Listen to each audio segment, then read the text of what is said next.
Agumbe S Nataraj ಲೇಖಕರಾಗಿಯೂ ಪ್ರವಾಸಿಯಾಗಿಯೂ ಮತ್ತು ಅನ್ವೇಷಕರಾಗಿಯೂ ಸಾಧಿಸಿರುವ ಕಾರ್ಯಗಳು ಮಹೋನ್ನತವಾಗಿರುವಂತಹದ್ದು. ಬ್ಯಾಂಕ್ ಉದ್ಯೋಗಿಯಾಗಿದ್ದರೂ ಮನಸ್ಸು ತುಡಿಯುತ್ತಿದ್ದದ್ದು ಪ್ರಪಂಚದ ಮೂಲೆ ಮೂಲೆ ಸುತ್ತಾಟಕ್ಕೆ. ದೇಶ ಸುತ್ತು ಕೋಶ ಓದು ಎಂಬ ನಾನುಡಿಯನ್ನು ತಮ್ಮ ಜೀವನದಲ್ಲಿಯೇ ಅಳವಡಿಸಿಕೊಂಡು ಸ್ವಯಂ ನಿವೃತ್ತಿ ಪಡೆದುಕೊಂಡು ಸಾಹಿತ್ಯ ಕೃಷಿಗೆ ಇಳಿದರು. ಬರೆದಿರುವ ಪುಸ್ತಕಗಳ ಸಂಖ್ಯೆ 40ಕ್ಕೂ ಮೀರಿದ್ದು ಇದೀಗ ತಮ್ಮದೇ ಕೃತಿಗಳ ಮೇಲೆ ಸಾಕ್ಷ್ಯಚಿತ್ರವನ್ನು ನಿರ್ಮಿಸುತ್ತಿದ್ದಾರೆ. ಈಗಾಗಲೇ 15ಕ್ಕೂ ಹೆಚ್ಚು ಕೃತಿಗಳ ಮೇಲೆ ಸಾಕ್ಷ್ಯಚಿತ್ರಗಳು ತಯಾರಾಗಿ ಬಿಡುಗಡೆಗೊಂಡಿವೆ. ಇದೀಗ ದಿಲ್ಲಿಯಿಂದ ತಾಂಬಿಸೂರ್ಲಾಗೆ ಎಂಬ ತಮ್ಮ ಇನ್ನೊಂದು ವಿಶೇಷ ಕೃತಿಯ ಮೇಲೆ ಕಿರುಚಿತ್ರವನ್ನು ಬಿಡುಗಡೆಗೊಳಿಸುತ್ತಿದ್ದಾರೆ. ಈ ಪ್ರವಾಸ ಸಾಹಿತ್ಯ ಕೃತಿ ಆಕಾರದಲ್ಲಿ ಚಿಕ್ಕದೆನಿಸಿದರೂ ಇದರಲ್ಲಿ ಅಡಕವಾಗಿರುವ ಮಾಹಿತಿಗಳು ವಿಶೇಷ ಮತ್ತು ಮೌಲ್ಯಯುತವಾದದ್ದು. ಐತಿಹಾಸಿಕ ಸ್ಥಳಗಳಲ್ಲಿ ತಮ್ಮ ಸುತ್ತಾಟದ ಅನುಭವಗಳನ್ನು ಅದ್ಭುತವಾಗಿ ಕಟ್ಟಿಕೊಟ್ಟಿರುವ ಈ ಕೃತಿಯ ಮೊದಲನೇ ಸಂಚಿಕೆ ಈಗ ನಿಮಗಾಗಿ. ಎಲ್ರಿಗೂ ನಮಸ್ಕಾರ. ನಾನು ಆಗುಂಬೆ ನಟರಾಜ್. ಮೊದಲನೇದಾಗಿ ನಾನು ಇವತ್ತು ತಗೊಂಡಿರೋದೊಂದು ವಿಷಯ ಅಂದರೆ ರಾಮಕಾಮತಿ ಅಂತ ಹೇಳಿ. ರಾಮ್ ಕಾಮತ್ ಅಥವಾ ರಾಮಕಾಮತಿ ಅಂತ ಹೇಳಿ ಈ ಒಬ್ಬ ವಿಶಿಷ್ಟ ಅದ್ಭುತ ವ್ಯಕ್ತಿಯ ಬಗ್ಗೆ ನಾನು ಈಗ ಮಾತಾಡಲಿದ್ದೇನೆ. ಇದು ನನಗೆ ಮಾಹಿತಿ ಸಿಕ್ಕಿದ್ದು ಬಾಂಬೆ ಗೆಜೆಟಿಯರ್ ಅಂತಿದೆಯಲ್ಲ, ಅದನ್ನು ಓದೋವಾಗ ನಂಗೆ ಸಿಕ್ತು. ಬೇರೆ ಯಾವ ಪುಸ್ತಕದಲ್ಲೂ ಬರಲಿಲ್ಲ ಇವನ ವಿಷಯ. ನನಗೆ ಅದು ಓದಿದಾಗ ಭಾಳ ಆಶ್ಚರ್ಯ ಆಗೋದು. ಬ್ರಿಟಿಷ್ನವರೇ ಅದನ್ನೆಲ್ಲ ದಾಖಲಿಸ್ಬಿಟ್ಟಿದ್ದಾರೆ ಅವನ ವೃತ್ತಾಂತ ಎಲ್ಲ. ಅವನೊಬ್ಬ ಸ್ವತಂತ್ರ ಯೋಧ ಆಗಿದ್ದ. ಯಾವಾಗ ಅಂದರೆ ಕಾಲ ಕ್ರಿಸ್ತ ಶಕ 1720ರಲ್ಲಿ.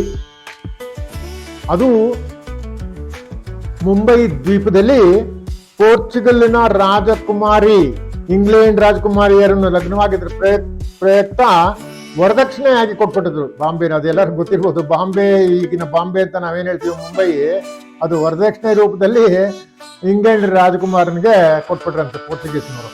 ಅದು ಪೋರ್ಚುಗೀಸ್ ಆಡಳಿತದಲ್ಲಿ ಇತ್ತದು, ಅವರು ಆಕ್ರಮಿಸ್ಕೊಂಡಿದ್ರು.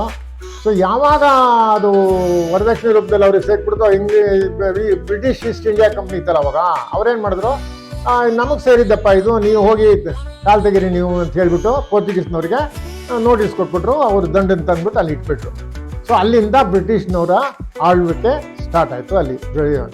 ಅದೇ ಕಾಲದಲ್ಲಿ ಈ ರಾಮ್ ಕಾಮತಿ ಅಂತ ಇದ್ರಲ್ಲ, ಅವನೊಬ್ಬ ಬ್ರಾಹ್ಮಣ, ಮುಂಬೈ ವಾಸಿ, ವೈರಿ ಕನ್ನೋಜಿ ಆಂಗ್ರೇಯನ ಸಲಹೆ ಒತ್ತಾಸೆ ಸಹಾಯ ನೀಡಿ ಈಸ್ಟ್ ಇಂಡಿಯಾ ಕಂಪನಿಗೆ ರಾಜದ್ರೋಹ ಎಸಗಿದ್ದಾನೆ ಅಂತ ದಾಖಲಿಸ್ಬಿಟ್ಟಿದ್ದಾರೆ ಬ್ರಿಟಿಷ್ನವರು.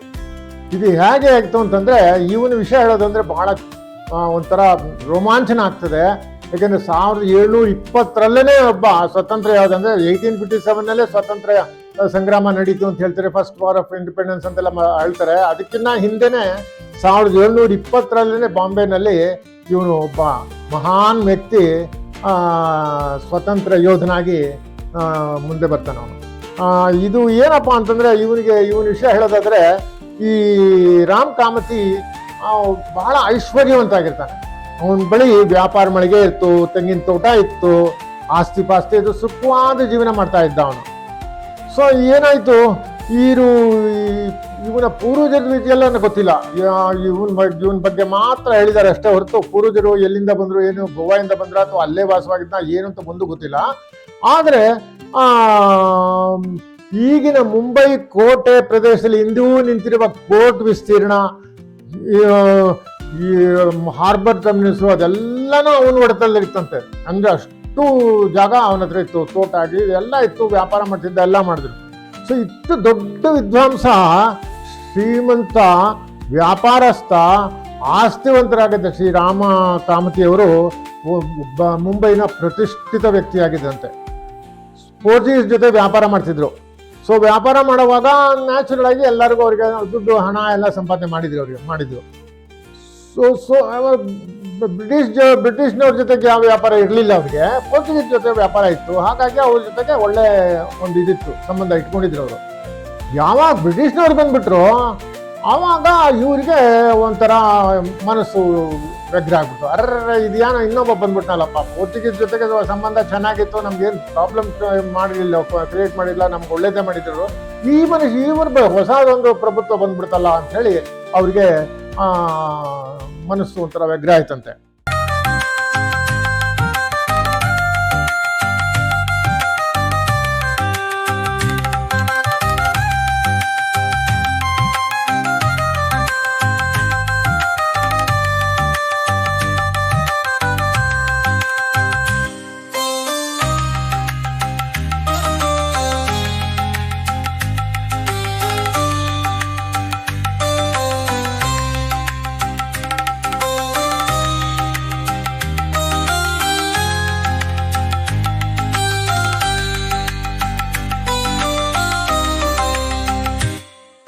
ಈ ರಾಮ್ ಕಾಮತಿ ಅವರಿಗೆ ಮರಾಠಿಗರ ಸಂಘ ಇದು ಇತ್ತು, ಅವ್ರ ಜೊತೆ ಸಂಬಂಧನೂ ಇತ್ತು.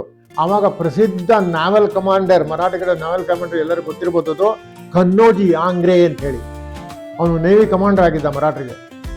ಅವನ ಜೊತೆಗೆ ಉತ್ತಮ ರಾಜಕೀಯ ಸಾಂಸ್ಕೃತಿಕ ಸಂಬಂಧ ಕೂಡ ಇಟ್ಕೊಂಡಿದ್ದಂತೆ ಇವರು. ಸೊ ಇವರು ಯಾವಾಗ ಮುಂಬೈ ಮೇಲೆ ಇಂಗ್ಲಿಷ್ ಬಂದ್ಬಿಟ್ಟು ಪ್ರಭುತ್ವ ಸಾಧಿಸಿದ್ರು, ಆವಾಗ ರಾಮ್ ಕಾಮತಿ ವ್ಯಾಪಾರದ ಮೇಲೆ ಅದು ಬೀಳ್ತದೆ. ಅವರು ಉತ್ತೇಜನ ಕೊಡೋದಿಲ್ಲ ಇಂಗ್ಲಿಷ್ನವರು. ಸೊ ಅದೇನಾಯ್ತು, ಮರಾಠರ ಜೊತೆಗೆ ಬೇರೆ ಉತ್ತಮ ಸಂಬಂಧ ಇಟ್ಕೊಂಡಿದ್ದಾನೆ, ಅದೆಲ್ಲ ಅವ್ರಿಗೆ ಗೊತ್ತಾಗ್ತದೆ. ಆವಾಗ ಶುರುವಾಗ್ತದೆ. ಆದರೂ ಇಂಗ್ಲಿಷ್ನವರು ನಿಮ್ಗೆ ಎಲ್ಲರಿಗೂ ಗೊತ್ತಿದ್ದಂಗೆನೆ ಅವ್ರದ್ದು ನಾವು ಅನುಸರಿಸಿದ್ರು ನಾವು ಒಳ್ಳೆ ಚೆನ್ನಾಗಿ ಅನಿಸ್ತದೆ. ಅಂದ್ರೆ ಯಾವುದು ಅಂದರೆ ಸಾಮಧಾನ ಭೇದ ದಂಡ ಅಂತ ನಾವು ಏನು ಹೇಳ್ತೀವಿ ಅದನ್ನ ಅನುಸರಿಸ್ತಾರೆ ಅವರು. ಅನುಸರಿಸಿದ್ರು ಅವಾಗ. ಅದು ಹೇಗೆ ಅಂದರೆ ಸಮಾಧಾನ ಮಾಡಿದ್ರು ಅವರಿಗೆ, ಇಲ್ಲಪ್ಪ ನೀನು ಪೋರ್ಚುಗೀಸ್ ಜೊತೆ ಇಟ್ಕೊಂಡ್ರು ನಮ್ಮ ಜೊತೆಗೂ ಇಟ್ಕೋ, ಏನು ತೊಂದರೆ ಇಲ್ಲ, ನಿನಗೇನು ತೊಂದರೆ ಕೊಡೋದಿಲ್ಲ ಹಾಗೆಲ್ಲ ಅಂತ ಹೇಳ್ಬಿಟ್ಟು ಮೊದಲು ಇದು ಮಾಡಿದ್ರಂತೆ. ಅವನಿಗೆ ನಿನಗೆ ನಮ್ಮ ಒಂದು ನೇಟಿವ್ ಸೈನ್ಯ ಇರ್ತದಲ್ಲ, ಬಾಡಿಗೆ ಸೈನಿಕರು ಇದಿರಲ್ಲ, ಇಂಡಿಯನ್ಸ್ ಇದಿರಲ್ಲ, ಬ್ರಿಟಿಷ್ ಸೈನ್ಯದಲ್ಲಿ ಎಲ್ಲ ಇಟ್ಕೊಳ್ತಿರಲ್ಲ, ಅವಾಗಲೇ ಶುರುವಾಗ್ಬಿಡ್ತದ್ದು. ಸೊ ಅಲ್ಲಿಗೆ ನೀನು ಒಬ್ಬ ಮುಖ್ಯಸ್ಥನಾಗಿ ಮಾಡ್ತೀವಿ, ಸೈನ್ಯಾಧಿಕಾರಿ ಹಾಗೂ ಮಾಡ್ತೀವಿ, ಒಂದು ಮ್ಯಾನೇಜರ್ ಥರ ಮಾಡ್ತೀವಿ, ನಿಂಗೇನು ತೊಂದರೆ ಕೊಡಲ್ಲ ಅಂತೆಲ್ಲ ಹೇಳ್ತಾರಂತೆ. ಆದರೂ ಕೂಡ ಈಗ ಡಿಸೆಂಬರ್ 1717ರಲ್ಲಿ ಒಂದು ಘಟನೆ ನಡೀತದೆ. ಈಗ ಸಮುದ್ರದಲ್ಲಿ ಏನಾಗುತ್ತೆ, ಆ ಕಂಪನಿಯ ದಲ್ಲಾಳಿ ಒಬ್ಬ ಇದ್ದಂತೆ, ಅವನ ಹೆಸರು ಗೋವರ್ಧನ್ ದಾಸ್ ಅಂತ. ಅವನೊಂದು ಹಡಗು ಇತ್ತಂತೆ, ಸಕ್ಸಸ್ ಅನ್ನೋದು ಒಂದು ಹೆಸರು ಹಡಗಿಟ್ಕೊಂಡಿದ್ರಂತೆ. ಆ ಮರಾಠ ಸರ್ದಾರ ಇದ್ನಲ್ಲ ಕನ್ನೋಜಿ ಆಂಗ್ರೆ, ಅದನ್ನ ಮಧ್ಯದಲ್ಲೇನೆ ಸಮುದ್ರ ಮಧ್ಯದಲ್ಲಿ ಹಿಡಿದ್ಬಿಟ್ಟು ಅದನ್ನ ವಶ ಮಾಡ್ಕೊಂಡ್ಬಿಡ್ತಾನೆ. ಸೊ ಅದು ಸ್ವಾಧೀನ ಮಾಡ್ಕೊಂಡಾಗ ಆ ಕಂಪನಿ ಅವರು ಎಚ್ಚೆತ್ಕೊಳ್ತಾರೆ. ಅವ್ರು ಹೇಳ್ತಾರೆ, ಬಿಟ್ಬಿಡಪ್ಪ, ಇದು ನೀನು ಮಧ್ಯದಲ್ಲೇ ನೀನು ಇರೋದು ತಪ್ಪದು, ಅದು ಹಾಗೆ ಹೀಗೆ ಅಂತ ಗಲಾಟೆ ಮಾಡ್ತಾರೆ. ಸೊ ಒಪ್ಪಂದಕ್ಕೆ ಬರ್ತಾರೆ.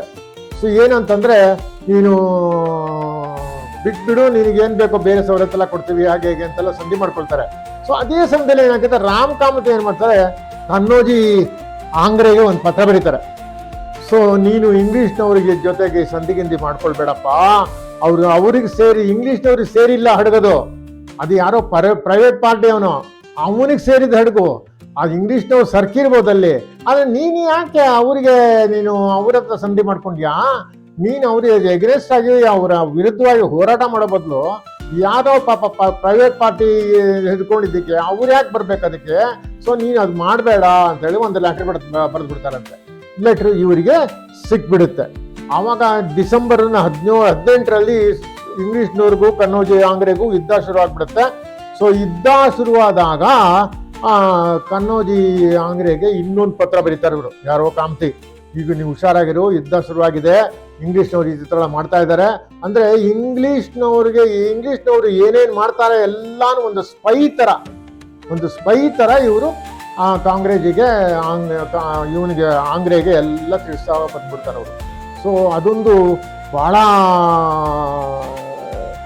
ಸಹಾಯ ಮಾಡ್ತೀನಿ ಭರವಸೆ. ಇನ್ನೊಂದಿನ ಅದೇ ತಿಂಗಳಲ್ಲಿ ಏನಾಗುತ್ತೆ, ಪೋರ್ಚುಗೀಸ್ ಏನ್ ಮಾಡ್ತಾರೆ, ಇಂಗ್ಲಿಷ್ ಕಂಪನಿ ಸರ್ಕಾರಕ್ಕೆ ತಾವು ಸೈನ್ಯ ಮತ್ತು ಯುದ್ಧ ಸಾಮಗ್ರಿಗಳನ್ನು ನೀಡಿ ಆಂಗ್ರೆ ವಿರುದ್ಧ ಯುದ್ಧ ಮಾಡುತ್ತಿದ್ದ ಇಂಗ್ಲಿಷ್ಗೆ ಸಹಾಯ ನೀಡುವುದಾಗಿ ಭರವಸೆ ನೀಡುವ ಪತ್ರವನ್ನು ಇಂಗ್ಲಿಷರ ಕೈಗೆ ತಲುಪದಂತೆ ಮಾಡ್ತಾರಂತ ಇವರು. ಯಾರು ಈ ಸ್ಪೈ ಮಾಸ್ಟರ್ ಅಂತ ಹೇಳ್ಕೋಬಹುದು ನಾವು, ಗೂಢಾಚಾರ ಕೆಲಸ ಮಾಡ್ತಾ ಇರ್ತಾರೆ ಪಾಪ ಈ ಮನುಷ್ಯ ರಾಮ್ ಕಾಮತಿ. ಆ ಪತ್ರನೆಲ್ಲ ನಾವು ವಶ ಪಡ್ಕೊಂಡ್ಬಿಡ್ತಾರೆ. ಎರಡು ಕಡೆನೂ ಕೆಲಸ ಮಾಡೋದ್ರಿಂದ ಅವ್ರಿಗೆ ಒಳ್ಳೆ ಕೆಲಸ ಮಾಡ್ತಾರೆ ಅವರು. ಅದು ಗೊತ್ತಾಗ್ಬಿಡ್ತದೆ, ಇಂಗ್ಲಿಷ್ನವ್ರಿಗೆ ಗೊತ್ತಾಗೋಗ್ಬಿಡ್ತದೆ.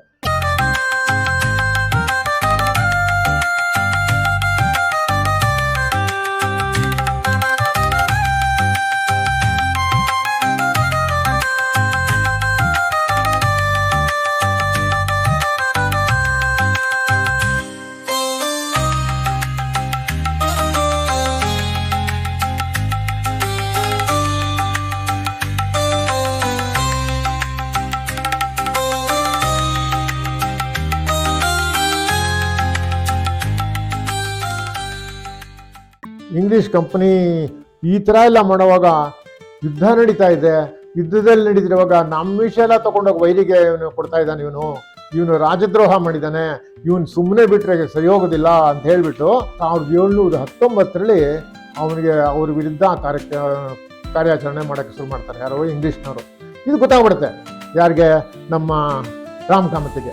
ಸೊ ಅವ್ರೇನ್ ಮಾಡ್ತಾರೆ, ಎಲ್ಲ ರಾಮ್ ಕಾಮತಿ ಬಹಳ ಹುಷಾರು, ಸ್ವಲ್ಪ ಎಲ್ಲ ಸ್ಥಿರ ಆಸ್ತಿ ಗೀಸ್ತಿ ಬೆಳ್ಳಿ ಬಂಗಾರ ಎಲ್ಲ ತಾನೇ ಹತ್ತದಲ್ಲಿ ತಾನೇ ಇದೆಯಲ್ಲ ಅಲ್ಲಿಗೆ ಸಾಗಿಸ್ಬಿಡ್ತಾರಂತೆ, ಕೆಲವೆಲ್ಲ ಅಲ್ಲಿಗೆ ಸಾಗಿಸ್ಬಿಡ್ತಾರಂತೆ. ಸೊ ಇದು ಎಷ್ಟೇ ಸಾಗಿಸಿ ಏನೇ ಮಾಡಿದ್ರು ಅವ್ರ ಮೇಲೆ ಕಟ್ಲೆ ಹಾಕ್ಬಿಡ್ತಾರೆ, ಇಂಗ್ಲೀಷಲ್ಲಿ ಬಿಡುದಿಲ್ಲ. ಸೊ ಇವರು 7 ಅಪರಾಧಗಳನ್ನು ರಾಮ್ ಕಾಮತಿ ಮೇಲೆ ಹೇರಿ ಅವ್ರನ್ನ ದಸ್ತಗಿರಿ ಕೂಡ ಮಾಡಾಕ್ತಾರೆ. ದಸ್ತಗಿರಿ ಮಾಡಿಬಿಟ್ಟು ಅವ್ರ ಕಟ್ಲೆ ಜಾರಿ ಇದು ಮಾಡುವಾಗ ಅವರು ಈ ರಾಮ್ ಕಾಮತ್ ಏನು ಹೇಳ್ತಾರೆ ಅಂತಂದ್ರೆ, ಇಲ್ಲ ಇದು ಎಲ್ಲ ನೀವು ಮಾಡ್ತಿರೋದು ಸುಳ್ಳು, ನಾನು ಯಾವ ತಪ್ಪು ಮಾಡಿಲ್ಲ, ನಾನು ಈಗ ಒಬ್ಬ ಆರ್ಡಿನರಿ ಇವನು, ನಾನು ಅಷ್ಟೇ ವ್ಯಾಪಾರಸ್ಥ, ಸೊ ಅವರಿಗೆ ಅನುಕೂಲ ಆಗಲಿ ಅಂತ ನಾನು ಮಾಡ್ತಾ ಇದ್ದೀನಿ ಹೊರತು ನೀವು ಹೇಳೋ ರೀತಿ ನಾನು ಯಾವುದು ಮಾಡಲಿಲ್ಲ ಅಂತ ಏನೋ ಹೇಳ್ಕೊತಾರೆ ಅವ್ರು ಒಟ್ಟಾರೆ.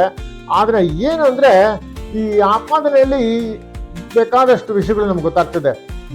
ಏನಪ್ಪ ಅಂತಂದ್ರೆ ಈ ರಾಮ್ ಕಾಮತ್ ಮುಂಬೈನ ಒಬ್ಬ ಪ್ರತಿಷ್ಠಿತ ವ್ಯಕ್ತಿಯಾಗಿದ್ದು ಅಂತಂದ್ರೆ.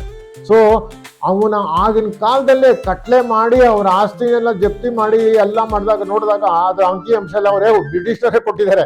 ಎಷ್ಟು ಅಂತಂದ್ರೆ ಅವರ ಆಗಿನ ಕಾಲದಲ್ಲೇ ಒಂದು ವೇರ್ ಹೌಸ್ ಇತ್ತಂತ ಅವ್ರ ಹತ್ರ. ಆ ವೇರ್ ಹೌಸ್ ಎಷ್ಟು 60 ಅಡಿ ಉದ್ದದ ಕಟ್ಟಡ ಬೆಲೆ ಸುಮಾರು 6,000 ರೂಪಾಯಿ ಲೆಕ್ಕ ಹಾಕಿದ್ದಾರೆ ಅವರು. ಆಮೇಲೆ ತೆಂಗಿನ ತೋಟ ಗದ್ದೆ ಬೆಲೆ 37,989 ರೂಪಾಯಿಗಳಂತೆ ಅದು.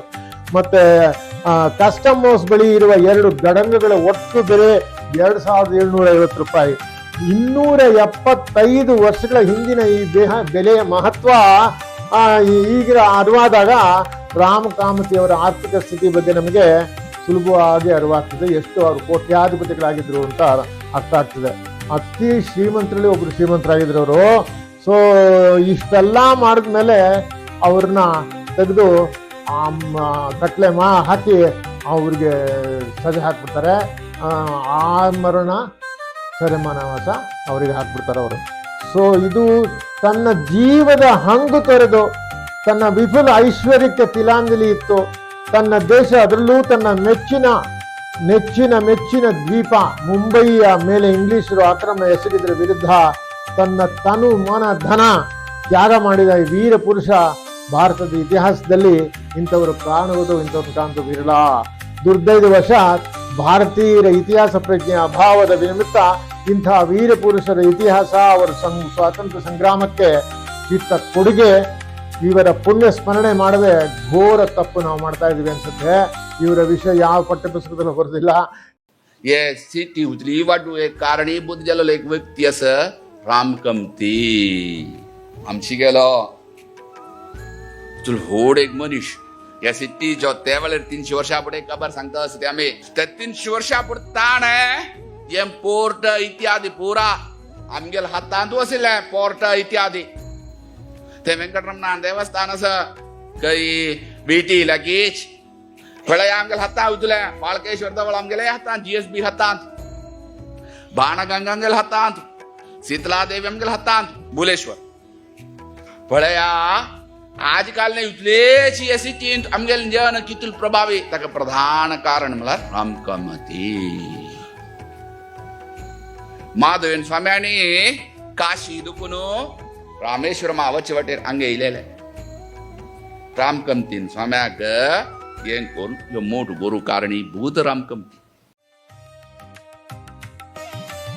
GSB ಸಮುದಾಯವಾಗಲಿ ರಾಷ್ಟ್ರೀಯವಾದಿಗಳಿಗಾಗಲಿ ಯಾರ ಕಣ್ಣಿಗೂ ಬೀಳದ ಈ ರಾಮ ಕಾಮತಿಯವರ ಬಗ್ಗೆ ವಿಶೇಷ ಆಸಕ್ತಿ ವಹಿಸಿ ಬೆಳಕು ಚೆಲ್ಲುವಂತೆ ಮಾಡಿದ್ದು ಆಗುಂಬೆ ನಟರಾಜರ ಇತಿಹಾಸ ಪ್ರೇಮ ಮತ್ತು ಶ್ರದ್ಧೆಗೆ ಒಂದು ಉದಾಹರಣೆಯೇ ಸರಿ. ನಮ್ಮ ಇತಿಹಾಸ ಪ್ರಜ್ಞೆಯ ಅಂಧತ್ವಕ್ಕೆ 2002ರಲ್ಲಿಯೇ ಪ್ರಕಟವಾದ ಈ ಲೇಖನದ ಬಗ್ಗೆ ದೊರೆತ ನೀರಸ ಪ್ರತಿಕ್ರಿಯೆಯೇ ಒಂದು ಪುರಾವೆ. ಇನ್ನಾದರೂ ನಾವು ಇಂತಹ ಅನೇಕ ಮಹಾನುಭಾವರ ಜೀವನ ಚರಿತ್ರೆಯನ್ನು ಹೂತ ಮಣ್ಣಿನಿಂದ ಹೊರಕ್ಕೆಳೆಯುವೆವೇ? ಈಗಲಾದರೂ ನಾವು ಭಾರತೀಯರು ಹಿಂದೆ ನಾವು ಮಾಡಿದ್ದು ಈ ಪುಣ್ಯ ಪುರುಷರನ್ನ ನೆನೆಸ್ಕೊಳ್ಬೇಕು, ಅವ್ರನ್ನ ನೆನೆಯಬೇಕು, ಅವರ ಮಾಡಿದ ತ್ಯಾಗ ಎಲ್ಲ ತಿಳ್ಕೊಳ್ಬೇಕು.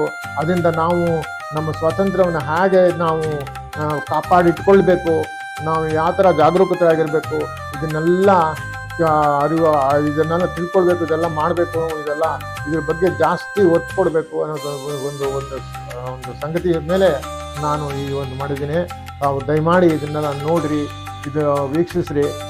ದಯವಿಟ್ಟು ನಾವು ಈ ಮಹಾನ್ ಪುರುಷನ ಬಗ್ಗೆ ಒಂದು ಅಟ್ಲೀಸ್ಟ್ ಒಂದು ಬಾಂಬೆನಲ್ಲಾಗಲಿ ಅಥವಾ ಎಲ್ಲೇ ಆಗಲಿ ಅಲ್ಲಿ ಒಂದು ಸ್ಮಾರಕನಾದ್ರೂ ನಾವು ನಿರ್ಮಾಣ ಮಾಡಬೇಕು ಅಂತ ನಾನು ಕಳಕಳಿಯಿಂದ ಪ್ರಾರ್ಥಿಸ್ತೀನಿ.